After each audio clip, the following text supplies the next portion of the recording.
Bonsoir à toutes et à tous, ravi de vous retrouver comme chaque vendredi ici même sur Télé Sud dans Ça fait débat. Vous pouvez commenter sur CF Débat, c'est la page Facebook, vous savez le rendez-vous qui devient de plus en plus incontournable. Et puis sur Twitter, le rendez-vous aussi qui devient de plus en plus incontournable, ça s'appelle CF, CF, pourquoi vous me perturbez ? Non, c'est comme ça, ça se passe. Non, mais c'est comme ça, c'est comme ça, c'est bien. Justement, non, mais c'est bien, c'est bien. Allez, ça fait débat, vous savez, on est là pour commenter l'actualité. Et tout de suite, allez au sommaire de cette émission, l'actu qui a secoué la semaine. Le soulèvement contre Morsi. Eh bien, le printemps arabe aura-t-il été à l'heure en Égypte et dans les autres pays concernés? C'est la question qu'on pose ici. Et si les Américains étaient derrière les manifestants? Peut-être qu'on soulèvera cette question, peut-être qu'elle fera ici même polémique. La théorie du complot. Que reste-t-il à Morsi? Et enfin, l'Égypte a-t-elle un avenir? Ils sont ingérables ces jeunes gens. Et enfin, quelle alternative aux frères musulmans? Arrestation de Hissène Habré, ancien président tchadien. Pourquoi maintenant juger Habré à 70 ans? Est-ce trop tard? Doit-on lever les impunités diplomatiques après la fin des mandats? Et enfin, ils sont indisciplinés, c'est quand même incroyable. Et enfin, le contrôle aux faciès, l'État français devant la justice pour la première fois. Eh bien, les plaignants reprochent à la police de pratiquer des contrôles injustifiés et des discriminations, souvent motivées par l'âge ou l'origine africain ou arabe. Pourquoi? On en parle ici même. Et enfin, le dernier sujet, jugement du rappeur Oued El 15, la liberté d'expression est-elle une illusion en Tunisie? Est-elle le symbole de la liberté d'expression? Pourquoi ne pas avoir totalement innocenté Oued El 15? Et puis le rap est-il l'ennemi de l'État en Tunisie? En deuxième partie de cette émission, et vous savez, comme chaque vendredi, on reçoit un invité. Il s'agit là du célèbre rappeur sénégalais. Il s'appelle Didi Awadi, un rappeur non seulement engagé, mais un citoyen très actif. Vous saurez tout sur lui et surtout sur son dernier album. Ça fait débat, vous le savez, la devise n'a pas changé. C'est maintenant et en toute liberté d'expression. Vous êtes indiscipliné, c'est quand même incroyable. Au moment où je dis mon sommaire, vous êtes là à commenter avant même de vous avoir donné le feu vert. Mais vous êtes ingérable, bonne de débatteur que je ne commenterai même pas. C'est pas pareil. Enthousiaste. Allez, justement, gardez votre enthousiasme. Nous allons commencer ce premier sujet avec le soulèvement contre Morsi. Et si l'armée, et si les Américains étaient derrière ces manifestants, et puis on en parle. On va commenter tout cela, mais avant de justement apporter un décryptage à ce premier sujet, regardons ce premier reportage qui est préparé par la rédaction de Télé Sud.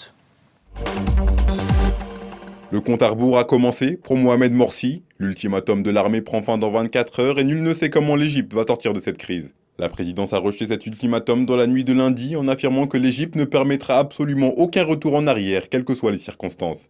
Le président égyptien a rencontré ce mardi le chef d'état-major de l'armée, le général Abdel Fattah al-Sisi, en présence du premier ministre Hicham Kandil pour la seconde fois en moins de 24 heures. Le chef d'état égyptien semble de plus en plus esseulé après les défections de 5 ministres et de son porte-parole. Dans la rue, ses partisans en appellent au respect de la démocratie. Si nous voulons nous en tenir aux principes démocratiques, eh bien la démocratie veut que ce soit celui qui a été élu qui gouverne. Nous avons senti que la révolution que nous avons portée allait nous être volée. C'est pourquoi Morsi a préparé et rassemblé les forces islamistes. Ils disent que ce n'est pas un coup d'État militaire, mais c'est un coup d'État de gauche, séculaire, contre la révolution égyptienne. Du côté des anti-Morsi, l'ultimatum de l'armée a provoqué les clameurs de la foule. L'armée s'est rangée aux côtés du peuple, a estimé le mouvement Tamaroud à l'origine des manifestations de ce dimanche. On est revenu. Vous ne donnez la parole que aux pro-Morsi. Déjà, c'est biaisé. Et la question même du débat est biaisée, c'est-à-dire que ça démarre très mal. C'est est-ce que les Américains sont derrière le peuple égyptien? On ne peut pas dire ça. Souvenez-vous du discours de Obama. C'est bien, je vous sens assez... Non, mais c'est vrai, je vous sens assez remonté. Si vous le permettez. Attendez, s'il vous plaît, un peu de discipline. Juste, j'ai voulu donner la parole aux téléspectateurs qui ont répondu via les réseaux sociaux. Je vous le rappelle, vous pouvez commenter sur Facebook, la page Facebook Ça fait débat, et puis sur Twitter, CF Débat.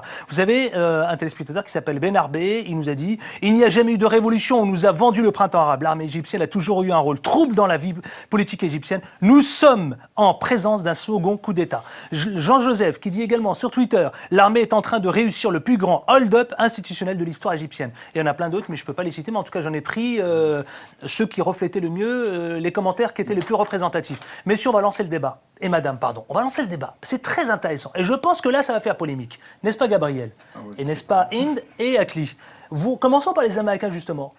Mais qu'a-t-on dit des Américains? Les Américains, on n'a eu que de cesse de dire partout qu'ils étaient dans les manifestations. Alors je comprends votre position qui consiste à dire, effectivement, le sujet est orienté. Non, il n'est pas orienté, il donne la parole, il ne fait que donner la parole au peuple égyptien. Moi, ce que je voudrais dire sur les Américains, c'est que ce qui s'est passé est très grave. C'est-à-dire que les Américains, depuis maintenant plus de 2 ans, se sont détournés de la société civile égyptienne et de la société civile tunisienne, et ils allaient main dans la main avec Morsi, avec le gouvernement provisoire tunisien, sans aucune condition. Je vous donne un exemple très précis. Moi, je ne polémique pas, je ne parle que des faits. J'étais en Égypte au mois d'octobre, novembre, décembre dernier, en train de tourner 2012. Un film, voilà, et Morsi a pris une décision qui a beaucoup choqué l'opinion publique égyptienne, qui était qu'il a enlevé du pouvoir aux juges. Donc il y a eu une grande grève des avocats et des juges.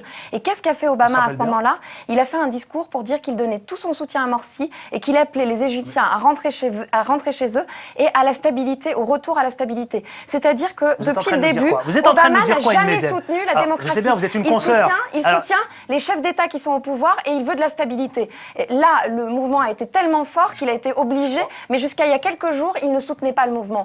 Donc moi, ce que je ressens, c'est que les gens qui ont été élus après les révolutions, qui sont les frères musulmans en Égypte, le parti Ennahda en Tunisie, ces gens-là ont été à la fois soutenus par le financement, par les financements du Qatar, qui se reconnaît dans la manifestation qui s'est tenue en Égypte. Et Obama a perdu. Moi, j'ai été une grande déçue d'Obama. Je vais vous dire pourquoi. Parce que quand il avait fait le discours du Caire, il avait dit qu'il soutiendrait les sociétés civiles qui voulaient plus de démocratie. Moi, je suis pas un grand déçu d'Obama. Aujourd'hui, il ne le fait pas. Rares sont les moments où je donne justement mon point de vue. Aklim Elouli. Moi, j'ai jamais été un grand béat devant Obama, et donc je peux pas être un grand déçu, parce que les limites de l'exercice, on les connaît, puisqu'il y a des enjeux derrière. Moi, ce que vous dites, c'est incroyable, c'est ce qu'on appelle la géopolitique. C'est-à-dire qu'il y a des enjeux. Le problème, les gens ne sont pas regardants à partir du moment où les gens servent leurs intérêts. Et c'est ça que je reproche. Sous un pseudo-discours démocratique, on fait tout et n'importe quoi. Parce que si on en est là, c'est parce qu'il y a des gens qui ont impulsé tout ça et qui n'ont pas été regardants sur un certain nombre de choses. Alors moi, ce qui me gêne, c'est le paradoxe. Tout ça, mais je connais les Égyptiens, c'est pas les Américains. Je connais aussi le peuple algérien, je connais aussi les peuples, et ils n'ont pas besoin, mais c'est toujours très difficile de faire basculer. C'est vrai, Medeb, vous le reconnaîtrez quand même. Après, je donnerai la parole à Gabriel. Mais j'y viens. Ce que je suis en train de dire, moi, le paradoxe qui me gêne, c'est que moi, sincèrement, faites votre place, Gabriel. Je pense que Morsi, pour revenir sur les choses, tout ça, moi, je pense que ce qui me gêne aujourd'hui, paradoxalement, c'est quelqu'un qui a été élu démocratiquement. Quoi qu'on en pense, qu'il ait soutenu, qui ceci. Je suis assez d'accord avec lui. Alors, attendez, je finis. Et la Constitution le prévoit. Non, mais le problème, c'est que ce garçon a voulu aussi toucher et faire un retour en arrière. Donc, je pense qu'aujourd'hui, le problème qui s'est posé, c'est que Morsi n'a jamais été le président de tous les Égyptiens. Alors, moi, je m'enlève de la place Tahrir et du Caire. L'Égypte, c'est plus grand que ça. Et donc, il y a d'autres gens qui ont des choses à dire. Moi, ce que je reproche, c'est souvent qu'on nous interpelle tous les gens qui sont sur la place Tahrir, alors qu'il y a quand même des gens qui ont peut-être d'autres choses à dire. Mais contrairement à Medeb, elle connaît le terrain, elle l'a vécu. Oui, mais moi, sur place. C'est pas besoin de connaître le terrain. On n'a qu'à regarder les choses et puis on connaît aussi comment fonctionne le système. Je pense qu'à mon avis, il faut aussi aller le vivre sur place. Je finis. Et l'armée, elle, c'est pas anticonstitutionnel ce qu'a fait l'armée. C'est-à-dire qu'à un moment donné, elle a pensé qu'il y avait une atteinte à la Constitution. Elle a essayé de préserver les intérêts de la Constitution et de l'État égyptien. Mais attends, juste j'y viens. Et donc, à un moment donné, moi, ce qui me pose problème, c'est qu'on laisse arriver dans l'espace public, que ce soit dans les pays, en Égypte, etc., des gens qui ne devraient pas être. Moi, je suis dans un esprit de séparation des églises, que ce soit l'église, la mosquée, la synagogue et la politique. Donc, à un moment donné, c'est qu'on laisse émerger et on accompagne l'émergence. Et qu'après, quand ça nous arrange plus, alors c'est ça. Je pense qu'on s'arrange beaucoup trop. Et moi, ce reproche, c'est. Et moi, je suis vraiment consterné. Je ne sais pas quoi penser. C'est un vrai paradoxe de pouvoir dire aujourd'hui, de satisfaire que l'armée retourne quelqu'un qui a eu démocratiquement, mais en même temps, je dis, il a été élu démocratiquement pour l'ensemble de l'Égypte et il n'a jamais été. On va tenter d'avancer parce que j'ai plein de questions à vous poser justement qui vont faire débat. Il n'a jamais été le président de tous les Égyptiens. Il a été le président d'un clan. Oui. Bon, alors non, là vous exagérez, Aklim Elouli. Vous exagérez. Non, il a été le président de tous les Égyptiens. Je peux pas vous laisser dire ça. En même temps, pendant ce mandat. Je pense qu'il n'a pas été le président de tous les Égyptiens. D'ailleurs, Gabriel Barga. Il a voulu atteindre des libertés. C'est quoi la question? La question, c'est si les Américains étaient derrière les manifestants. Et si les Américains étaient derrière tout cela, justement. Mais arrêtez de. C'est du mépris pour le peuple égyptien. Moi, mon rôle, c'est quoi, Medeb? Vous méprisez le peuple égyptien. Je suis désolée. Medeb. Je suis désolé. On est dans une émission qui s'appelle. Oui, je veux bien vous comprendre. Mais c'est là. Justement. Les Égyptiens sont descendus par eux-mêmes dans la rue. Ils n'ont pas besoin des Américains. Vous le savez. Moi, je connais l'Égypte. C'est une honte de dire ça. C'est une honte. Personne ne conteste. Attends, personne ne conteste que les Égyptiens sont capables de le faire. Mais si ça se passait qu'en Égypte, attends, ça se passe en Égypte, en Tunisie, en Libye, ça se passe partout et on sait. Attendez, Moubarak. Pas maintenant, mais avant la Révolution, quand on vous sait que les pas dire manipulations. que les Américains n'étaient pas derrière les manifestants. Ça a été prouvé, ça a été démontré. Au Mali, partout. Toujours les Américains, tu le sais, vous le savez très bien. En tout cas, je comprends. J'habitais au Caire à ce moment-là, mais de quels Américains vous parlez?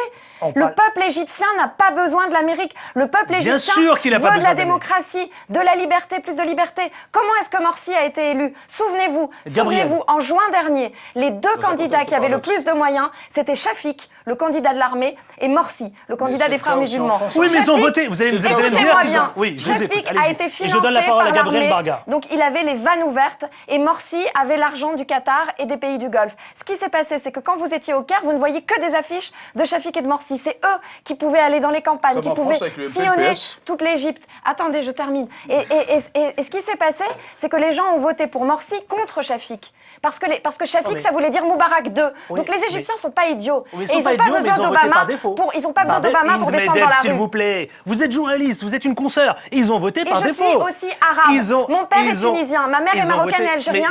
C'est une honte de nous faire croire que les révolutions arabes nous viennent d'Amérique. Les révolutions arabes nous viennent de nous. C'est pas vrai, c'est pas vrai. Et d'ailleurs, il faudra justement, comme tu soulèves les révolutions arabes, il faudrait qu'on ait un bilan. Justement, moi, ce que je demande, c'est sur ces printemps arabes qu'on essaie de nous vendre, il faudra un bilan. Oui, il y a des gens qui sont morts. Ça n'empêche pas que les gens soient morts. Il y a des femmes violées. Mais c'est pas parce qu'on est indigné ou on est dans la passion. Je méprise personne. Moi, je suis objectif. Je dis juste que ces printemps arabes qu'on essaie de nous vendre. On n'essaie pas de nous les vendre. Ils existent. C'est un fait. Je dis que ça tombe bien, il faudra faire le bilan. Moi, je crois que c'est souvent dans le bilan que l'on trouve les moyens de relever. Parce que moi, ce que je souhaite aux Égyptiens aujourd'hui, c'est qu'effectivement, ils passent très vite à des élections démocratiques et qu'on passe à autre chose. Parce qu'on est en train, aujourd'hui, ça ne va pas être les révolutions permanentes. S'il vous plaît, moi, je suis là aussi pour distribuer la parole. Donc, écoutons, s'il vous plaît, aussi le point de vue également. Est-ce qu'ils le partagent ou pas du tout? Gabriel Mbarga, s'il vous plaît. C'est quoi la question? La question, c'est les Américains toujours, effectivement. Je suis désolé, ça fait un peu polémique, mais c'est la même question. Est-ce qu'ils sont derrière les manifestations? Bien sûr, et les manifestants. Vous leur prêtez beaucoup de choses à ces Américains. C'est une question qu'on soulève encore une fois, Medeb ici, et c'est une question, absolument, c'est une question qui se doit d'être posée ici dans Ça fait débat. C'est le lieu. Puisque vous me posez cette question-là, je vais y répondre, même si je considère que ce n'est pas la question fondamentale ici. La question de fond ici, c'est de savoir où va le mouvement qui s'est levé en Égypte il y a 2 ans maintenant. C'est ça la question de fond. Est-ce que les Américains sont derrière? Si on pose cette question, c'est parce qu'on sait que les Américains ont toujours joué un rôle trouble au Moyen-Orient, dans le monde arabe, on sait qu'ils ont toujours joué un rôle. Alors, on en veut pour preuve... Ils ont toujours été derrière les frères musulmans, pas derrière les sociétés civiles qui se soulèvent pour la liberté. Et ça ne les arrangeait pas du tout, cette histoire de liberté. Je vais décliner ma pensée. Je vais la décliner. On sait par exemple que l'Égypte, c'est le 2e budget de l'aide militaire américaine après Israël. Pourquoi? Parce que ce sont 2 pays qui ont toujours eu une espèce de rivalité, qui se regardaient en chien de faïence, et que finalement, ils avaient peut-être besoin d'un soutien de part et d'autre, d'un équilibre entre ces 2 pays-là. On sait, je suis d'accord avec elle, sur le fait que les Américains ont joué un rôle très hypocrite en Égypte. Au moment du déclenchement de tout ça, la chute de Moubarak, ils l'ont soutenu tant qu'il était soutenable. Et puis, à un moment donné, ils ont joué la carte Morsi, ils ont joué la carte des frères musulmans. On va tenter d'avancer. Gabriel, justement, je pose la question. Le printemps arabe aura-t-il été... Ils l'ont joué en Algérie, Adil, dans les années 90. Oui, absolument. Ils ont soutenu le fils. Absolument. Ils ont soutenu Ben Laden en Afghanistan. Le printemps arabe Ils ne soutiennent pas les citoyens ordinaires. Ils ne soutiennent pas les sociétés civiles qui se soulèvent par elles-mêmes pour la liberté. On va tenter quand même de comprendre, s'il vous plaît, et de décrypter cette actualité. Je comprends aussi, évidemment, ce qui vous anime. Mais attendez, vous êtes passionné. Attendez, s'il vous plaît. Le printemps arabe aura-t-il été un leurre en Égypte? Et enfin, quelle alternative aux frères musulmans? Mais non, c'est pas le titre, c'est faux. C'est le lieu de l'émission. Ça se voit que vous n'êtes pas allé là-bas, que vous n'avez pas rencontré des gens qui ont risqué leur vie. Je connais très bien l'Égypte. Les gens ont risqué leur vie pour faire ces révolutions. Et vous dites que c'est un leurre. Mais quel mépris pour les peuples égyptiens. Quelle alternative aux frères musulmans? Écoutons tous les points de vue. Voilà. Quelle alternative le problème, c'est le problème de fond. D'abord, ce sont les concepts. C'est-à-dire que on voit des mouvements qui se sont créés dans un certain nombre de pays. On nous a présenté ça comme étant des révolutions. Ce sont probablement des révolutions, mais une révolution, on sait très bien que ça ne se passe pas du jour au lendemain. Ce sont des processus. C'est pour ça que je pose la question de l'heure. Et c'est légitime. C'est pas un leurre, c'est un processus. C'est notre rôle aussi de journaliste. Mais non, dire que c'est un leurre, ça veut dire que ça sert à rien. Ça sert pas à rien. C'est un point d'interrogation. Je partage ce que dit Gabriel. Je crois que c'est des processus qu'il faut maturer. Donc aujourd'hui, moi, quand je dis qu'il faut tirer le bilan, je dis que c'est important de dire ça. Quelle alternative aux frères musulmans? Hakim Elouli, s'il vous plaît. Parce qu'il faut qu'on avance aussi dans ce débat. L'alternative, c'est des élections. Non, mais attendez, c'est des élections. Quelle alternative? Non, mais l'alternative, pas aux frères musulmans. Il y a eu des élections. Morsi a été élu, je vous le rappelle, démocratiquement. Non, il n'a pas été élu démocratiquement. Il a été élu démocratiquement. Avec des gens qui avaient beaucoup plus de moyens que les autres. Non, mais c'est pas grave. Ici aussi, il y en a beaucoup plus de moyens, mais on ne peut pas dire ça. Il a été élu démocratiquement. Donc je dis, moi, aujourd'hui qu'on a arrêté ce... Aujourd'hui qu'on est passé... Aujourd'hui qu'on a avancé, moi je pense qu'il faut très vite organiser effectivement des élections, avec peut-être regarder les choses comme une nouvelle constitution, puisque vous savez que... Je rappelle à tous nos téléspectateurs, c'est Mansour aujourd'hui qui est président par intérim. Voilà, par intérim. Et donc c'est là-dessus que je suis en train de dire, pourquoi je dis qu'il faut tirer le bilan, c'est là-dessus qu'on va juger les démocraties, si effectivement nous on accompagne ce mouvement, parce qu'aujourd'hui j'ai l'impression qu'on est plus en train, parce qu'il y a quand même beaucoup d'intérêts particuliers dans cette affaire-là. Allez, faut qu'on avance. Et si on est dans l'intérêt général, il faut très vite aller vers ça et aider Mansour à préparer ces élections. Et mais non seulement l'aider, mais l'obliger. Et vous savez très bien que de toute façon, ces pays-là, contrairement à ce que les gens racontent, avec la pression internationale, ils sont obligés de suivre et de subir. Donc il faut arrêter aussi de ne pas dire la vérité. Et moi je crois qu'on est là aussi pour dire la vérité. Il faut dire la vérité aux gens. Je veux bien vous écouter. Et si l'opinion internationale ne met pas la pression pour qu'il y ait des élections libres et pour qu'effectivement les choses... Il y a eu des élections libres. Arrêtez de dire qu'il n'y a pas eu d'élections libres. Il y a eu des élections... Non, mais ça m'exaspère. Il y a eu des élections libres en Égypte. Sauf que Morsi qui a été élu démocratiquement. Je finis. C'est pas grave ça. Il y en a partout de la communauté. Il y en a en France, il paraît qu'il y a de la Libye. Il paraît qu'il y a de la Libye en France. Mais le Morsi qui a été élu démocratiquement n'a pas été le président de tout égyptien. Il est resté celui d'un parti et défend des intérêts particuliers. Et c'est pour ça qu'aujourd'hui, il faut un président qui défend l'intérêt général et qui défend l'intérêt du peuple égyptien. Je m'attarde volontairement sur ce premier chapitre. On va essayer d'écourter un petit peu le second. Je vais donner la parole à Inmedeb, s'il vous plaît, sur l'élection démocratique. Et puis ensuite, parce qu'il faut qu'on avance. Je suis désolé, il faut qu'on avance. Inmedeb et ensuite Gabriel. Inde. J'étais en Égypte au moment de la campagne présidentielle l'année dernière et ce que j'ai vu de mes propres yeux, c'était extrêmement grave. Il y a eu une instrumentalisation de la religion dans les campagnes et dans les endroits où les gens sont analphabètes et où les imams disaient si vous ne votez pas Morsi, vous êtes contre Dieu. C'était la campagne qui a été menée. Donc une campagne qui a été menée dans les mosquées. Pour moi, c'est pas légitime qu'elle soit menée dans les mosquées. Et ce qui n'est pas légitime, c'est de menacer les gens en leur faisant croire que les frères musulmans est le seul parti qui croit en Dieu. C'est un mensonge. Donc c'est une campagne qui a été menée sur un mensonge et avec des moyens énormes qui venaient de l'étranger et que les autres partis n'avaient pas. Alors attendez. Elle l'a vécu sur place, donc c'est un peu... Non, Hakim Elouli, il faut qu'on avance. Non, Hakim, de grâce, il faut qu'on avance. Il faut qu'on avance. Gabriel Barga. Moi j'ai envie de dire... Allez, on clôt. J'ai envie de dire quelque chose... Vous allez apporter la conclusion parce qu'il faut vite que j'avance. Quelque chose qui est peut-être dur à entendre, c'est que les représentants politiques des peuples, ils représentent en même temps l'état d'avancement des peuples. C'est terrible à dire parce qu'on sait maintenant le rapport entre éducation et ce qu'on appelle démocratie. Il y a 60% d'analphabètes. On sait, c'est-à-dire que l'Égypte, aujourd'hui, ou mon pays même, le Cameroun ou n'importe lequel, il est pris dans les forces qui s'opposent à l'intérieur de cette société et les forces qui opposent l'Égypte avec la géopolitique mondiale. C'est-à-dire que c'est pour ça que c'est un processus sans fin. Le jour où l'Égypte va se tirer d'affaire de toutes ces contradictions-là, on pourra avoir quelque chose qui représente le pays profond. Ça me semble quand même une conclusion plutôt intéressante. On va tenter de le rappeler. Je vous rappelle à tous les téléspectatrices et spectateurs, vous pouvez faire comme tous ceux qui commentent l'actualité sur les réseaux sociaux. Facebook, ça fait débat. Le débat continue sur la page Facebook, ça fait débat. Et puis sur Twitter, CF débat. Allez, on va parler de ce second sujet qui a secoué, pas à la semaine, mais depuis des semaines, on fait que de parler de M. Habré. Vous savez qui c'est? C'est l'ancien président tchadien. Et il est jugé pour crime contre l'humanité. Je ne vous l'apprends pas. Je vous propose tout de suite de regarder le sujet proposé par la rédaction de Télésud. Est-ce que ça va faire des polémiques, débat aussi? Regardons le sujet et on retrouve nos débatteurs et nos débattrices très animés. Il n'y a rien à dire sur ce sujet. Hissène Habré est soupçonné de crimes de guerre et crimes contre l'humanité à l'encontre de 40 000 victimes en 10 ans de règne. Après l'inauguration en février dernier des 4 chambres africaines extraordinaires chargées de son jugement, il a été arrêté dimanche matin et placé en garde à vue. Après l'étude globale du dossier, 3 séries de crimes. Il va falloir que je vous rappelle que le statut nous donne compétence pour poursuivre 4 crimes. Il y a le crime de génocide, le crime de guerre, le crime contre l'humanité et la torture. L'étau se resserre de plus en plus autour de l'ancien président du Tchad, Hissène Habré. Ses pas vers son procès ne manquent pas de susciter quelque espoir. C'est la vérité seulement qui compte. Et Dieu va nous juger. Hissène Habré sera jugé. Je suis satisfait. C'est dans cette villa des Almadies à Dakar, où il s'est réfugié depuis son éviction du pouvoir en 1990, que les éléments du groupe d'intervention de la gendarmerie nationale sont venus le chercher et l'acheminer à la division des investigations criminelles. Pour la défense incarnée par Maître El Hadj Diouf et François Serres, qui parlent plutôt de kidnapping, la procédure de son arrestation a été bâclée et reste illégale. Pour certains observateurs, l'ancien homme fort tchadien risque l'inculpation. Allez, ce second sujet, justement, on en parle. Vous le savez, l'ex-président tchadien, Hissène Habré, jugé en 2014, point d'interrogation, c'est la question qu'on se pose tous.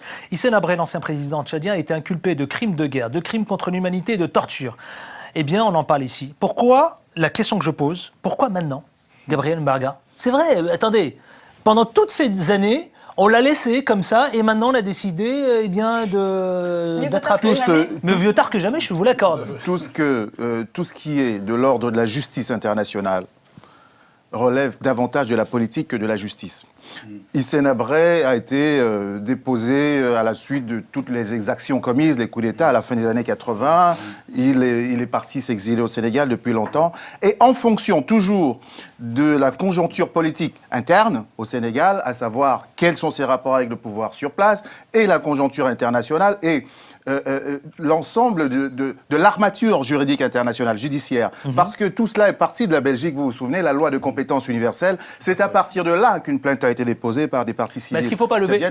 Non, ce que je veux dire, pourquoi maintenant il y a en ce moment au Sénégal une vague d'arrestations, d'abord de politiciens internes. En commençant par Karim Wade. Et ensuite, on en entend parler. Ensuite, je parle de Karim Wade parce que c'est l'affaire la plus connue. Oui, non, mais bien sûr. C'est-à-dire qu'on a un président qui joue sa carte. Le président Wade, il était très malin. C'est-à-dire qu'il s'est servi de Hissène Habré à chaque fois comme un objet de marchandage. Parce que déjà, il a réclamé plus d'une trentaine de milliards de francs CFA pour organiser le procès, les tribunaux et ceci et cela.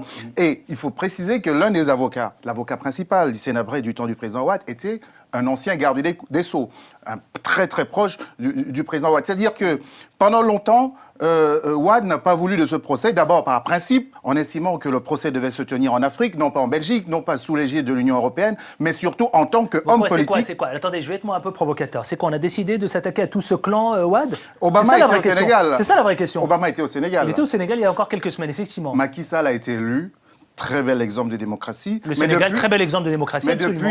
Mais depuis qu'il est là, c'est un peu comme en France, il y a énormément de problèmes socio-économiques. Et en général, un homme politique, il a des curseurs aussi sur lesquels il agit pour continuer à jouer d'une certaine popularité. Hakim El Ouly, s'il vous plaît. Ouais, attendez, et est-ce qu'on doit retirer toutes ces impunités? C'est vrai, effectivement, ma question va être très claire. Doit-on lever les impunités diplomatiques? Elle est très claire, ma question. Après la fin des mandats. Hein. Je vais vous dire, parce qu'on est en train d'assister à tout ce cycle d'arrestation. Moi, je vais vous dire, moi, je suis partisan, effectivement, qu'on lève toutes ces immunités, parce que quand on a commis des choses, on doit être jugé. Mais pas seulement pour les Africains. Parce que moi, ce qui me gêne sur le tribunal international, c'est que souvent, c'est les Africains qui sont traduits devant la justice, c'est-à-dire des petits et des démunis. On ne traîne pas devant la justice tous ceux qui ont commis des exactions, ou alors qui sont assez malins pour être planqués. Mais rappelez-le, la CPI qui est pointée du doigt, par exemple, la justement, de la France dans le génocide pour avoir rwandais. jugé, absolument, pour avoir jugé que des personnes issues du continent africain. C'est ce que je vous dis. C'est ce que on parle de discrimination raciale. C'est de la discrimination. Donc moi, ça me pose un petit problème. Ensuite, sur Hissène Habré. Moi, Hissène Habré, j'étais jeune entre guillemets, quand j'allais en vacances en Algérie, puisque c'était des pays qui aimaient, pays arabes, quand quelqu'un faisait... Je sais, mais quand quelqu'un faisait...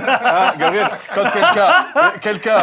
Ça t'honneur de revendiquer ton honneur. Mais je finis. Quand quelqu'un voulait t'insulter que t'es allié, des espèces d'Hissène Habré. Donc moi, Hissène Habré, c'est comme ça que j'ai connu. Voilà. Parce que c'est vrai qu'il a commis des choses. Mais moi, ce que je trouve, c'est effectivement... Alors, je partage ce truc, Gabriel, c'est peut-être que ça... Quand il y a, en principe, un jugement comme ça, et notamment quand c'est des gens qui peuvent pas se défendre ou qui n'ont pas de moyens, c'est souvent d'ailleurs des gens africains, on peut discrétion, c'est quelque part, il y a une manipulation au niveau de l'Afrique qui peut nous dépasser. C'est pour ça que tout à l'heure, quand on parlait, y compris d'Égypte, on ne disait pas que le peuple était ceci, cela. On dit qu'il y a quand même une manipulation et que ces manipulations, elles existent, elles sont en train de déstabiliser des territoires. Et aujourd'hui, qu'est-ce qu'on veut donner comme signe à Macky Sall, etc. Je pense que là aussi, il faut se poser des questions et il faut arrêter d'être naïf. Je trouve que moi, prendre quelqu'un, ils auraient dû lever son immunité.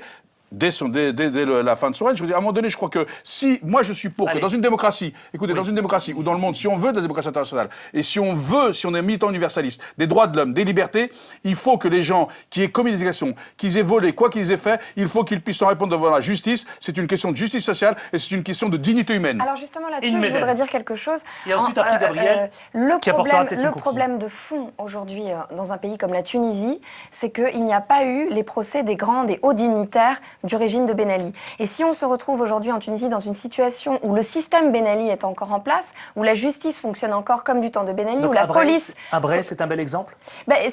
Ça arrive trop tard, mais comme je dis, mieux vaut tard que jamais. Et ce que je dis, c'est que dans un pays comme la Tunisie, qui vient de sortir de la dictature de Ben Ali, encore une fois, le travail n'est pas fait. Allez, et c'est notre problème en Afrique. Allez, non, je suis désolé. Une phrase. Alors, une phrase, parce que vous savez, on est hyper à la bourre. On s'accorde sur le principe.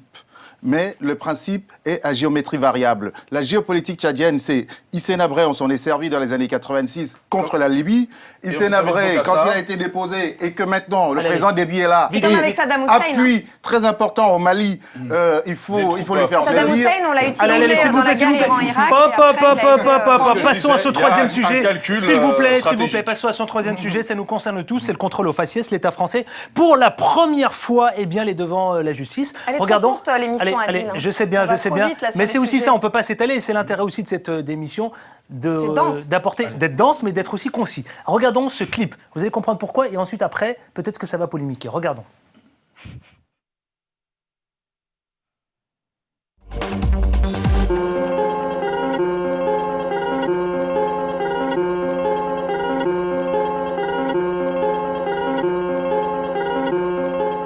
Chaque année, nous sommes des dizaines de milliers à subir l'humiliation et la violence des contrôles d'identité abusifs.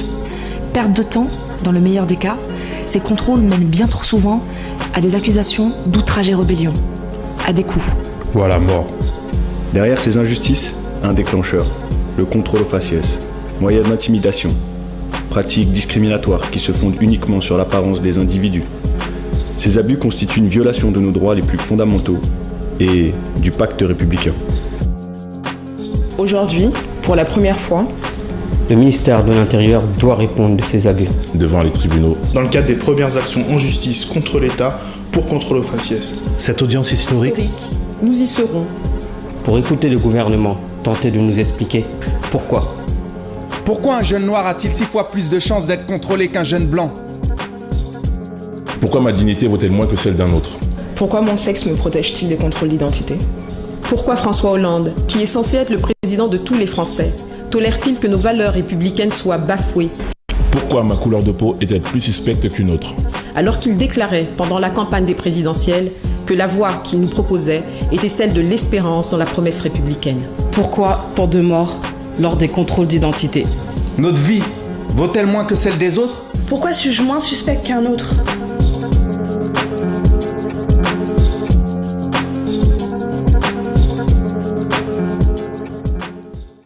Effectivement, votre ami Hollande, Hakim Ellouli, avait fait, c'est une promesse de campagne, et c'est bien de le rappeler dans le contrat. Il est magnifique, très bien fait, il est très sobre, bien tourné, très efficace, et on va à l'essentiel. Allez, je vais vous donner quelques chiffres qui font froid dans le dos. Selon Le Pen Society Justice Initiative, une personne noire a 2, 3 à 11 fois plus de chances d'être contrôlée par la police qu'un blanc. Et un maghrébin, 2 à 15 fois plus qu'en France. Est-ce une réalité ? Ah, je veux avoir votre sentiment. Juste un mot. En gros, les Arabes et les Noirs se font plus contrôler que les Blancs. Voilà, en gros, c'est un peu ça le sondage. Juste un mot. Open Society, tout ça, c'est le président de la fondation, là. C'est pas le mec qui a fait fortune sur la misère des gens, là, et qui va essayer d'aider les gens. Ça me fait toujours sourire, ce genre de truc. Mais ça, c'est pour un peu mon côté. Alors, vous êtes bien. Attendez. Alors, c'est vrai, peut-être. Ok. Je finis. N'accablons pas ce monsieur. Non, mais je finis. En même temps, j'accable personne. Il parle du président de cette société de sondage. Ça, ça me fait marrer. C'est comme les Ce n'est pas le propos, s'il vous plaît. Je peux dire une chose. Est-ce que les Arabes et les Noirs... S'il vous plaît, ma question est très claire. Et Gabriel est impatient, je le sens. J'y viens, si je finis pas, Adil, je ne pourrais pas dire mon propos. Mais ça m'a fait sourire. Parce qu'il a fallu attendre on a besoin de cette étude pour nous dire tout le monde le sait, et ça fait longtemps qu'on fait des études et qu'on le sait. C'est un peu comme le FMI qui fait une étude pour dire qu'ils se sont trompés dans la façon de gérer la Grèce. Personne s'en était rendu compte. Bien sûr qu'il y a des discriminations dans ce pays. Bien sûr qu'il faut rappeler les promesses aux candidats. Et moi, je vais vous dire une chose. Hollande n'a pas tenu sa promesse. Il faut lui rappeler. Moi, je suis pas là pour défendre tel ou tel. Moi, je suis là pour défendre l'égalité. C'est des valeurs. C'est-à-dire qu'à un moment donné, l'égalité en droit. Et donc, je trouve que ce clip est bien fait et je pense que c'est intéressant. Mais après, c'est dans les préconisations où ça pose problème. Quand les gens nous disent qu'il faut un récépissé, c'est pas la récépissé qu'il faut. Il faut changer les mentalités. Lutter contre les discriminations, c'est pas des bons sentiments du supplément d'âme. C'est une politique volontaire, volontariste, qui permet à chacun. Oui, mais j'ai bien le sentiment quand même, et moi je suis désolé de vous le dire, c'est de belles paroles. Hollande avait dit la même chose. Hollande avait dit la même chose, il apparaît, et vous appartenez au même appareil qui s'appelle le Parti Socialiste. C'est parce qu'on appartient à un appareil, monsieur Farkan. C'est pas parce que. Non, mais attendez, c'est facile ça. Alors, je pense que, excusez-moi, comme le disent dans le clip, mais il y a un débat dans tous les partis. C'est un peu normal. Non, mais dans tous les partis, il y a un débat. Et moi, je suis exaspéré aussi, parce que je le vis, et je l'ai vécu, j'étais jeune, et je suis pas blanc, je viens pas de Danone, je sors pas des hautes Danone. Donc il faut arrêter un peu avec ça, parce que ça veut dire que si on est dans un parti, on ne peut plus avoir d'expression. C'est pas l'uniformisation un parti, c'est l'unité, mais derrière des débats démocratiques. Oui, mais depuis des années, j'ai le sentiment, et c'est mon rôle de le dire dans Ça fait débat, tous les partis, que ce chantier concernant le contrôle au faciès n'intéresse pas le Parti Socialiste, n'intéresse aucun parti. Attendez, ce chantier n'intéresse aucun parti politique. Et si vous voulez que je dise que tous les partis politiques discriminent, y compris le NPA, je peux vous le dire et je peux le démontrer. S'il vous plaît, on va avancer. Inmedeb, s'il vous plaît. La police se lâche-t-elle justement car elle sait que les plaintes n'aboutiront jamais? Est-ce que les plaignants reprochent de plus en plus à la police de pratiquer des contrôles injustifiés, de discrimination, souvent motivés par l'âge, l'origine, africain et arabe? Pourquoi selon vous? Alors, moi, je n'ai pas de réponse à cette question parce que je ne suis pas sociologue. Ce que je peux dire, c'est qu'en tant que citoyenne ordinaire française, qui est toujours votée pour le Parti Socialiste depuis que j'ai le droit de vote, je suis extrêmement déçue par toutes les politiques qui ont été menées par le Parti Socialiste sur les questions des discriminations à tous les niveaux. C'est-à-dire que le contrôle aux faciès, c'est le premier niveau. Ensuite, c'est dans le travail. Ensuite, c'est quand c'est les postes à responsabilité. Pourquoi est-ce qu'il n'y a pas, par exemple, dans les médias, à France Télévisions, des patrons de chaînes noirs ou arabes? Pourquoi est-ce qu'il n'y en a jamais eu? Voilà. Et pourquoi est-ce qu'il n'y a pas de femmes? Donc les discriminations, c'est quelque chose qui, moi, me touche particulièrement et j'ai été très déçue de voir que le Parti Socialiste n'a jamais vraiment embrassé cette cause et n'a jamais sérieusement pris des mesures pour essayer de changer les choses. Alors que Nicolas Sarkozy, pour lequel je n'ai jamais voté, a fait des choses que François Hollande n'a jamais fait. Il a eu le courage de le faire. Il a eu le courage de le faire. Moi, je ne suis pas pro-Sarkozy et je vous le dis très aisément ici dans ce plateau. C'est faux. Non, arrêtez votre langue de bois, je n'en peux plus. Non, je n'en peux plus. Monsieur Farkan, vous savez pas à droite de vos positionnements. Sarkozy a fait quoi? Dites-le moi. Allez-y. Je peux vous dire que quand Nicolas Sarkozy était au pouvoir, la question des discriminations dans les médias est devenue un débat national. Et moi-même, qui suis journaliste et qui suis d'origine arabe, j'ai vu des opportunités s'ouvrir, des gens nous recevoir, des gens se poser la question au sein des chaînes, comme à France Télévisions.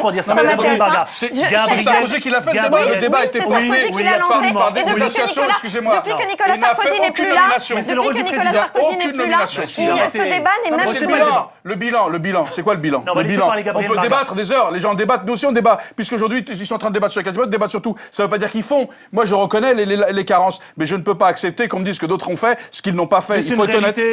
Acceptez-le s'il vous plaît, Gabriel Varga. Il n'y a pas d'argument. On est deux journalistes. Mais les journalistes, c'est pas l'alpha l'oméga de la réalité. Gabriel, et on passe au dernier sujet. Gabriel. Les contrôles aux faciès, c'est tellement confus, tellement diffus aussi dans mon esprit, parce que je ne sais pas. Les policiers, ils contrôlent quoi? Ils contrôlent quoi quand ils interpellent quelqu'un dans la rue? Qu'est-ce qu'ils contrôlent? Est-ce qu'ils contrôlent quelqu'un qui a commis un délit ou ils contrôlent les gens dans le métro, dans les transports? Ils cherchent des clandestins. C'est-à-dire que... Donc, dès qu'ils voient un noir, ils cherchent à voir s'il a ses papiers. Ouais. Franchement, c'est ça, moi je les vois dans le métro. On a peut-être un angle de compréhension là. On a un problème en France avec ce qui est différent, probablement. On a eu un problème depuis longtemps en France avec la différence. Ça n'a jamais été aussi fort que du temps de Sarkozy, le contrôle aux faciès et la chasse aux clandestins. Oh, je vais dresser le bilan de Valls. Arrêtez s'il vous plaît, monsieur Meloli, je vais dresser le bilan. Mais monsieur Farkan, ne soyez pas partisan. Je ne suis pas partisan. Je ne suis pas partisan. Je suis là pour soulever des questions. Allez, dites-lui que ça n'a jamais été la chasse aux clandestins, n'a jamais été aussi. Allez, s'il vous plaît. C'est Audrey Pulvar qui avait posé une question du temps, elle était journaliste à Sarkozy, qui était très remontée quand elle lui a demandé à quoi on reconnaît un clandestin.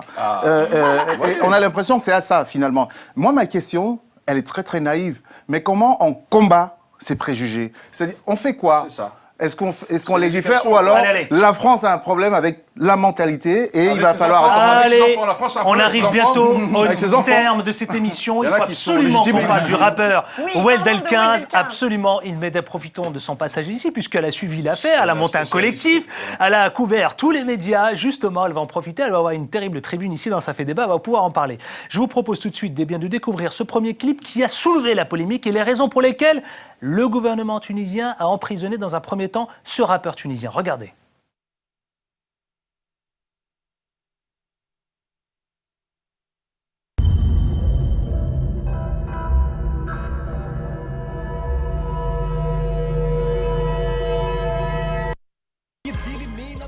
Inmedeb, s'il vous plaît, pour comprendre, c'est vrai ce qui s'est passé. On ne sait pas trop ce qui s'est passé. Parce que là, il appelle à la haine. Là, il dit que la police, c'est des chiens. Oui. Alors en fait, je vais vous raconter l'histoire de ce clip. Ala ad-Din Yacoubi, alias Weld El-15, parce qu'il a commencé le rap quand il avait 15 ans. Il a été arrêté l'année dernière dans une soirée en février 2012 avec d'autres rappeurs et il a été condamné à 1 an de prison pour avoir été testé positif au THC. Parce qu'il faut que vous sachiez qu'en Tunisie, la loi est très dure pour les consommateurs de cannabis. C'est une loi qui a été instaurée par Ben Ali pour contrôler la jeunesse. C'est une loi très simple. N'importe quel policier qui vous arrête, pour quel que soit le motif, il a le droit de vous faire une prise de sang. Et si elle est positive au THC, si vous êtes consommateur de cannabis, vous allez 1 an en prison. Donc ce jeune homme, il s'est retrouvé, il a passé 9 mois derrière les barreaux. Il a été tabassé quand il est arrivé au commissariat alors qu'il n'avait strictement rien fait. Il n'y avait aucun délit, aucun crime, il n'avait commis aucun crime. Là, pour le coup, il dit la police, c'est des chiens. Oui, mais justement, donc après avoir été tabassé, arrêté pour être consommateur de cannabis et avoir passé 9 mois derrière les barreaux, et ce qu'il dit dans la chanson, il raconte que s'il avait été un fils d'eux, il aurait été libéré, ce qui est vrai, qu'ils ont fait pleurer sa mère, pleurer son père, et donc il dit, je leur réponds avec les mots qu'ils ont utilisés contre moi. Du coup, vous avez monté un collectif. Vous monté un collectif. Et donc cette chanson, c'est une chanson de rage contre l'injustice. On voit d'ailleurs, vous avez fait une tribune, que ça s'appelle Dégage, d'accord? Quand les Tunisiens se moquent du pouvoir, il y a toute une tribune d'ailleurs que on peut... Non, pas du tout. Ça, c'est un article que j'ai écrit pour la revue Esprit sur comment les Tunisiens ont résisté par l'humour du temps de Ben Ali et aujourd'hui. Par contre, j'ai publié une tribune dans Libération le 13 juin, le jour du procès du rappeur. Voilà, j'ai publié une tribune où je disais un rappeur ne peut pas aller derrière les barreaux, il peut y avoir une amende, il y a plein de possibilités de le punir. Vous avez été très actif dans les réseaux sociaux. Et j'ai fait signer cette pétition par le groupe La Rumeur. Ils ont été les premiers à signer cette pétition parce qu'ils ont eu 8 ans de procédure contre Nicolas Sarkozy. Kerry James, Médine, Lafouine, section d'assaut. Non, pas du tout. Désolé, c'est une erreur. En fait, justement, Kerry James a refusé de signer. Je vous expliquerai une autre fois pourquoi, parce que c'est trop long. Mais Médine a signé, La Rumeur, Ayam, Joe Star, parce que lui aussi avait eu des problèmes avec la justice française en insultant la police. Et en fait, ce que je voulais dire, c'est que ce jeune homme, avant d'avoir écrit cette chanson en prison, après avoir été injustement arrêté, il avait écrit une chanson qui s'appelait Waqaf ad-Darb, Arrêtez les coups, qui était une chanson non violente où il s'adressait aux policiers tunisiens. On peut regarder. Voilà, on va regarder pour ça. leur dire arrêtez de frapper les jeunes. Allez, regardons ça s'il vous plaît, c'est le deuxième clip. C'est le premier clip, celui qu'il a fait 1 an avant. Le premier clip 1 an avant, regardez. أسفي كبير وكبير جدا وعميق جدا عميق جدا فكفاء عنفا كفاء عنفا وأعطيت تعليمات كذلك وزير الداخلية وقررت اليوم نأكد هزي من اللجوء للكرتوش الحي الكرتوش مش مقبول ما عندوش مبرر وقف الضرب هوني ظلمت برشا ناس الحرية والديمقراطية ما جاوش ببلاش وقف الضرب في المراكز والأحباس يسي ما ضربتونا وما هنتونا وما حبستوا عنا. Ce qu'on vient de voir là juste à l'instant, c'est arrêtez de nous frapper, c'est un clip qui appelle à la non-violence. Voilà, après la Révolution, il disait qu'est-ce qui va se passer pour lui maintenant parce que le procès est reporté au 2 octobre. Il est temps pour les Tunisiens, pour la police tunisienne d'arrêter de frapper les jeunes. Là, il y a eu une révolution. On arrive au thème de cette émission avant de recevoir notre invité Didier Awadi, le célèbre rappeur sénégalais. Non, mais ce qui est très important, Adil, franchement, pour résumer, le procès du rappeur Weld El-15, c'était le procès de la liberté d'expression en Tunisie. Et cette jeunesse a fait la révolution. Le rap tunisien est une des voies de la révolution. On ne peut pas les mettre derrière les barreaux. Est-ce que ce rappeur Weld El-15, et je vous donne la parole, c'est un peu le symbole de la liberté d'expression? C'est le symbole de la liberté d'expression et c'est le symbole de la jeunesse qui a fait la révolution et qui demande quelque chose de très simple au gouvernement tunisien aujourd'hui, qui leur dit réformer cette police, qui est encore la police de Ben Ali, réformer la justice. Vous savez ce qu'a dit et Larayet, nous n'aurons plus besoin d'écrire des chansons violentes. Vous savez ce qu'il a dit, contre ce qu'il a répondu, Larayet, lors d'une interview par nos confrères? Oui, je sais ce qu'il a dit. Il a dit, oui. On l'a emprisonné parce qu'il a dit la police c'est des chiens. C'est tout. Le reste, après, il a une totale liberté d'expression. Vous répondez à quoi ça si on vous regarde ce soir? S'il ne veut pas que qu'il y ait des chansons qui critiquent la police, il n'a qu'à réformer la police, le Premier ministre tunisien. Il n'a qu'à faire son travail, parce qu'une police qui pense que la seule manière de rétablir l'ordre, c'est de frapper des citoyens qui manifestent pacifiquement, c'est un problème. Donc, il faudrait qu'il réfléchisse un peu, le Premier ministre tunisien. Devant votre, de votre télévision, en train de regarder Ça fait débat, voilà, en tout cas, Inmedeb vous répond qui a engagé ce collectif. Allez, le mot de la fin. Pour une fois, j'ai trouvé que Inde était modéré et assez juste sur ses propos. Je crois que c'est difficile de condamner à la prison. Effectivement, on peut faire des amendes, des moyens. Et en plus, quand elle explique le pourquoi de la chanson, il répond à un traitement. Alors, il a le tort de répondre. Mais en même temps, c'est un artiste. Et la culture, je crois qu'on ne peut pas taper sur la culture. Après, l'expression, après se pose la question, c'est quoi la liberté d'expression? Où elle commence, où elle s'arrête? Sinon, on interdit Scarface. Sinon, on interdit Scarface. Oui, c'est vrai. Allez, on ne peut pas. Il y a même débat en France avec Allez, je suis obligé de passer à cette seconde partie d'émission. Gabriel, je vous donne 10 secondes. Oh, je vais pouvoir. Elle a très bien expliqué cette situation, même moi j'ai compris. Mais ce qui me frappe, c'est le voyage du rap. C'est-à-dire que cette musique-là, comment elle arrive... J'aime bien aussi la sonorité, comment ils chantent en arabe et tout ça. J'ai l'impression qu'il y a une jeunesse finalement...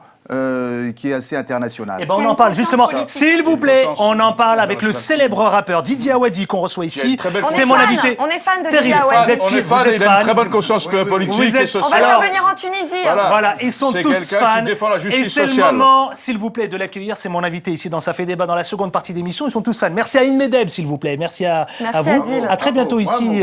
Bravo. Alors, on peut bravo. Bravo Inmedeb pour son courage et en tout cas son enthousiasme, sa passion. Merci à vous et à très bientôt ici même dans Ça fait débat. Merci à Aklim Elouli également. Merci à vous, à très bientôt. Allez, j'ai eu envie de le boxer.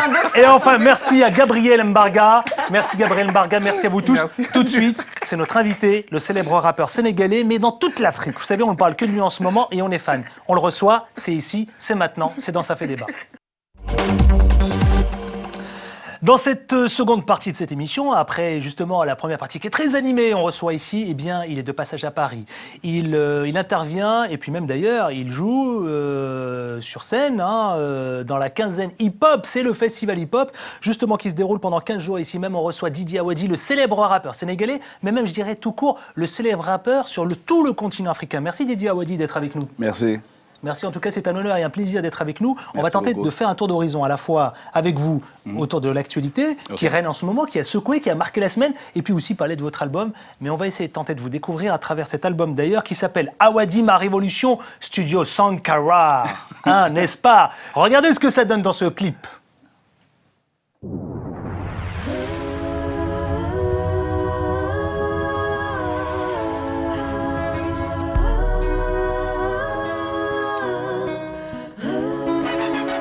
Génération dans une relative opacité doit découvrir sa mission, l'accomplir ou la trahir. Ma révolution, elle me vient de Thomas Sankara, me vient de Gandhi, elle me vient de Nelson Mandela. Ma révolution, c'est un hommage à Samora, elle me vient de Samori, s'analyse dans le Guevara. Ma révolution, elle me vient des Mao de Massa. Rapport à l'américaine, Didier Awadi, Ma révolution. Non, à l'africaine. Définitivement. Ouais. Vraiment. À l'africaine, oui, pas de... à l'américaine. Pourquoi ma révolution? Parce que on est en plein dedans, en plus, c'est l'actualité du moment. Voilà, c'est justement parce que c'était l'actualité du moment. Tu vas en Tunisie, tu vas en Côte d'Ivoire, tu vas au Mali, en Égypte, en Tunisie, un peu partout, il y a un air de révolution. Et même quand je suis allé au Canada l'année dernière, les étudiants étaient dehors, donc la révolution était là. En Grèce, un peu partout, les gens sont dehors parce qu'ils revendiquent des droits qu'on leur a pris. Et cet air de révolution, il est là, qu'on le veuille ou pas. C'est légitime ce qui se passe, ce qui se déroule en Tunisie, ce qui se déroule en Égypte, ce qui se déroule au Mali. C'est légitime. Notamment, je fais référence à la jeunesse Didier Awadi. La jeunesse doit écrire son histoire elle-même. Il n'est pas question qu'on leur impose une histoire. Pendant longtemps, on nous a imposé une histoire et le mode d'emploi. Aujourd'hui, les gens se réapproprient leur histoire. Souvent, c'est dans le sang, souvent, c'est dans la répression, mais nous écrivons notre histoire. Donc, si la jeunesse, qui est la majorité, s'exprime, on doit la laisser s'exprimer. Justement, tentons de comprendre justement Didier Awadi. Je sais que vous êtes célèbre sur le continent africain, vous êtes célèbre parce que vous êtes un rappeur très engagé. Vous mâchez pas vos mots et puis vous mettez les pieds dans le plat. Parlons-en. Alors vous, d'abord, vous intervenez, vous êtes de passage à Paris, vous intervenez dans la quinzaine hip-hop, c'est bien ça, Paris hip-hop, vous produisez vendredi soir. Ouais, sur les berges de Seine. C'était ce soir d'ailleurs. Ouais, sur les berges de Seine, et donc c'est... Quel regard d'ailleurs, quel sens vous donnez à cette quinzaine hip-hop consacrée, d'ailleurs l'Afrique est à l'honneur? Oui, l'Afrique est à l'honneur. Moi, ça me fait plaisir pour une fois qu'on soit à l'honneur parce qu'on ne soit pas seulement les exclus du monde. Et donc, Paris Hip Hop nous fait la part belle. Et donc, aujourd'hui, on va venir aussi donner le point de vue de l'Afrique. Souvent, c'est quoi le point de vue de l'Afrique? Le point de vue de l'Afrique, il est assez différent de ce qu'on voit ici. C'est pas l'Afrique misérable, c'est pas l'Afrique qui tend la main, c'est pas l'Afrique des safaris, c'est pas l'Afrique des maladies. C'est une Afrique qui sourit, qui gagne, qui a envie, qui est en train d'écrire son histoire et souvent qu'on ne voit pas à la télé. Donc, voilà. Allez, on va justement comprendre tout cela autour de l'actualité. Je vais parler d'abord, vous le savez, Barack Obama, il était il y a quelques semaines encore au Sénégal. Ils se sont exprimés notamment sur l'homosexualité en Afrique, et plus précisément au Sénégal. Vous êtes sénégalais vous-même. Macky Sall a été très clair. Il a déclaré la semaine dernière, jeudi 27 juin pour être précis, lors de sa conférence de presse conjointe avec le président Barack Obama, que le Sénégal n'est pas prêt à légaliser l'homosexualité. Est-ce que ça vous rassure, ces propos, cette déclaration de Macky Sall? Est-ce que ça vous rassure, vous, en tant que rappeur engagé? Est-ce que vous pensez que Macky Sall a été clair là-dessus, sur la légalisation de l'homosexualité? Didier Awadi. Oui, je pense qu'il a été clair. Et puis Obama n'a pas de leçon à nous donner. Ils sont en train de tuer des gens, tu vois. Vous mettez une gifle à Obama? Ah ouais, non, il a fait un truc qu'on appelle in your face, quoi. Il a mis ça in your face parce qu'on n'a pas de leçon de recevoir en termes de démocratie et bien de souveraineté. C'est une question de souveraineté. Chaque État décide comment il va gérer ce type de questions. Évidemment, les homosexuels et toutes les orientations, qu'elles soient religieuses ou sexuelles, tout le monde, chaque être humain a le droit de vivre et on a le droit de le protéger. Un État a le droit de protéger tous ses citoyens. Mais Macky Sall a-t-il eu raison de faire cette déclaration? Mais il a eu raison. Votre point de vue sur l'homosexualité, vous savez très bien que l'homosexualité est un sujet à la fois tabou et condamné. Oui. Dans certains pays. Non, je pense que... Qu'est-ce que vous leur dites? Parce que la jeunesse qui vous regarde ce soir, et vous le savez très bien, vous avez du poids. Qu'est-ce que vous leur répondez? Ce que je dis, c'est que n'importe quel être humain a le droit d'exister. Et a le droit de jouir de tous les droits. Mais qu'est-ce que vous avez, Didier Awadi, à dire au gouvernement? À tous les gouvernements, y compris à Macky Sall? Ce qu'on a à dire par rapport à ça, c'est des questions souveraines. On n'a pas de leçon de recevoir de l'Amérique. Il a bien fait de lui répondre comme ça. Et ce n'est pas à l'Amérique de nous dire ce qu'on doit faire. On ne leur dit pas ne tuez pas les gens dans le couloir de la mort. Donc, quel est votre regard, vous? Quelle est votre position concernant l'homosexualité en Afrique? Quand on est homosexuel en Afrique. Écoute, pour moi, c'est d'abord un faux débat. L'homosexualité est quelque chose qui existe partout. C'est pas nouveau. C'est un non-événement pour moi. Et c'est un faux débat. Ils sont en train de créer un faux débat. Parce que les vraies questions... Moi, Obama, j'aurais aimé qu'il nous parle de développement, qu'il nous parle de son engagement par rapport à l'Afrique. Et pas... pour moi, il nous a distraits. Il ne faut pas nous distraire. Vous savez, vous avez suivi l'actualité en Tunisie. Le rappeur Oued El 15. Oui. Est-ce qu'il a eu raison dans son premier clip d'insulter la police? Il dit que la police c'est des chiens. Non, je pense qu'il a parlé avec le cœur. Je ne pense pas qu'il ait raison, mais il a parlé avec le cœur. Quand on te gifle, c'est soit tu te rabaisses, soit tu lèves la tête. Il a levé la tête et il a provoqué. Et je pense que... Vous faites partie de ce mouvement qui... J'aurais peut-être provoqué aussi. Oui. Si on me... Il y a deux trucs. Soit tu es Martin Luther King, soit tu es plus Malcolm X. J'aime beaucoup Martin Luther King, mais je suis aussi Malcolm X. Si tu me gifles, je suis obligé de me défendre. Heureusement que je ne prends pas la même violence. Il n'a pas pris la même violence. Il l'a utilisé. Il l'a exprimé avec le micro, artistiquement. Il a eu raison de le faire? Artistiquement, oui. Oui. Parce qu'aujourd'hui, la prochaine fois que la police va devoir agresser quelqu'un, elle va faire attention. Donc ce qu'il a fait est important. Même si ça dépasse le cadre de la loi, ce qu'il a fait est important. Je pense que si j'étais à sa place, j'aurais fait pareil. Si je me fais agresser comme ça, eh bien je réagis pareil. Et je le fais pour sauver ceux qui sont derrière et qui pourraient se faire agresser. Didier Awadi, un collectif, vous savez, qui s'est mobilisé et qui a soutenu notamment le rappeur Oued El 15.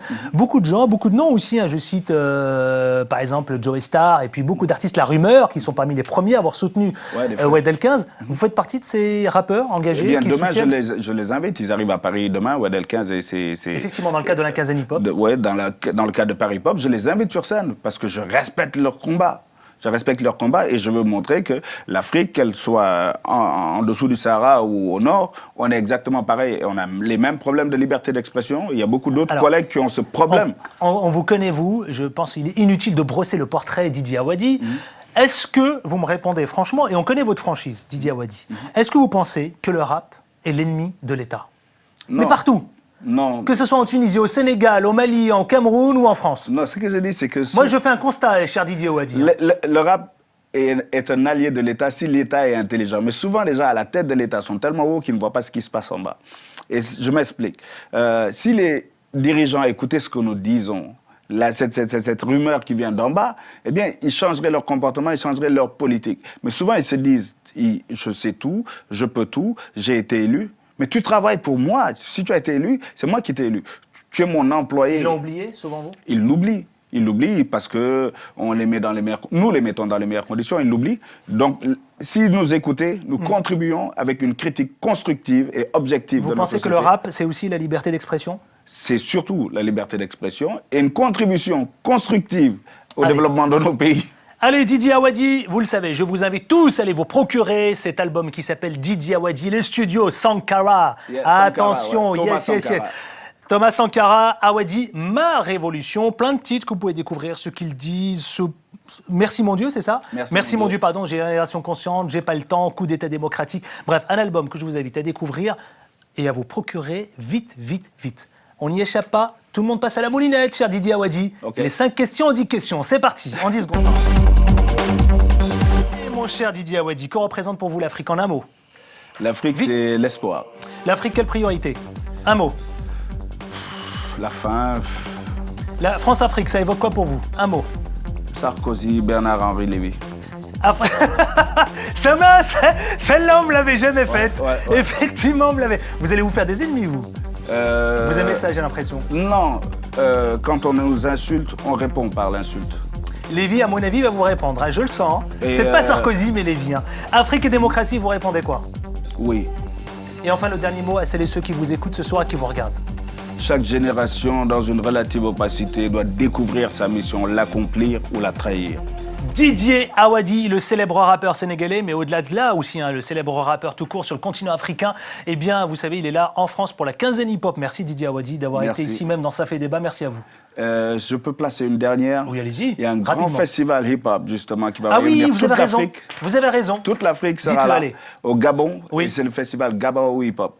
Donc, je vous invite à aller au Gabon pour voir ce grand festival. Le festival, dans quelques jours, ça s'appelle Gabao Hip-Hop. C'est le festival, ça se passe à Libreville, au Gabon. Et d'ailleurs, je le rappelle au passage, Afrique.com, le quotidien en ligne, est partenaire. Et vous aurez l'occasion et le loisir de découvrir les images ici même sur Télésud. Allez, merci Didier Awadi. Merci. Merci à vous tous. À la semaine prochaine, avec autant de plaisir. On finit avec le clip, si Sabir, le réalisateur, veut bien. Ciao, ciao.